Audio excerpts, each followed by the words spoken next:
জয় জগন্নাথ। ভ্রমণ কথাটার অর্থ হলো যে আনন্দ লাভের উদ্দেশ্যে স্থান পরিবর্তন।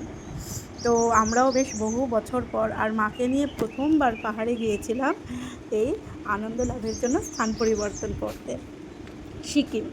সিকিমের পেলিং শুনেছি ভীষণ কাছ থেকে কাঞ্চনজঙ্ঘা দেখা যায়, সেই আশাতেই যাওয়া। আনন্দ লাভের জন্য তো বসবাসযোগ্য একটা স্থানও দরকার।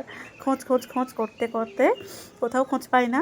তারপরে হোটেল ভিউ পয়েন্ট বলে যে আবাস পেলিংয়ে যে হোটেল আছে, তার ম্যানেজার সাহেব এই রিসর্টটার বা এই প্রপার্টিটার খোঁজ দেয়। আপার পেলিং বা মিডল পেলিং বা লোয়ার পেলিং আমরা যে ডিভিশনগুলো জানি, এটা ওই লোয়ার পেলিং থেকেও বেশ 1-1.5 কিমি আরও যেতে হবে, তবে গিয়ে এই প্রপার্টিটা। এখানে আরও এরকম প্রচুর কটেজ আছে, অনেক কটেজের আন্ডার কনস্ট্রাকশন কটেজ।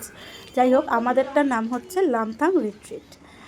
হয়তো হোটেল ভিউ পয়েন্টে কথা বললেই আপনার এই কটেজের সম্পর্কে জানতে পারবেন। এছাড়াও ভিডিওর একদম শুরুতেই রয়েছে নাম আর তার নিচে ফোন নাম্বার। আমি তাও একবার স্ক্রিনশট নিয়ে এখানে দিয়ে দেবো। দারুণ সুন্দর, বাইরে একটা ভীষণ বড় লন এরিয়া।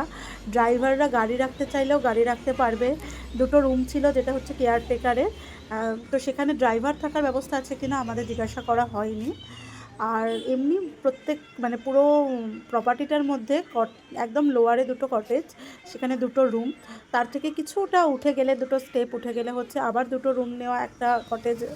আবার সেখান থেকে 3rd উঠে গেলে আবার সেরকম একদম 4th গেলে হচ্ছে ওদের ডাইনিং এরিয়া।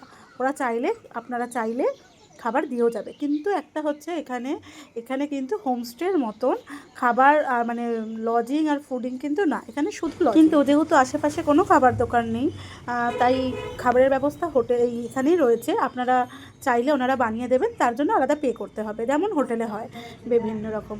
শুধুমাত্র আরাম করতে যারা যাবে, কোথাও কোনো সাইট সিন নেই, শুধু প্রকৃতির দর্শন করবে, প্রকৃতির মাঝখানে পাখির ডাকের মাঝখানে থাকবে, তাদের জন্য কিন্তু দারুণ। এই প্রপার্টি সম্পর্কে আর কিছু জিজ্ঞাসা থাকলে অবশ্যই কমেন্ট করো। টাটা।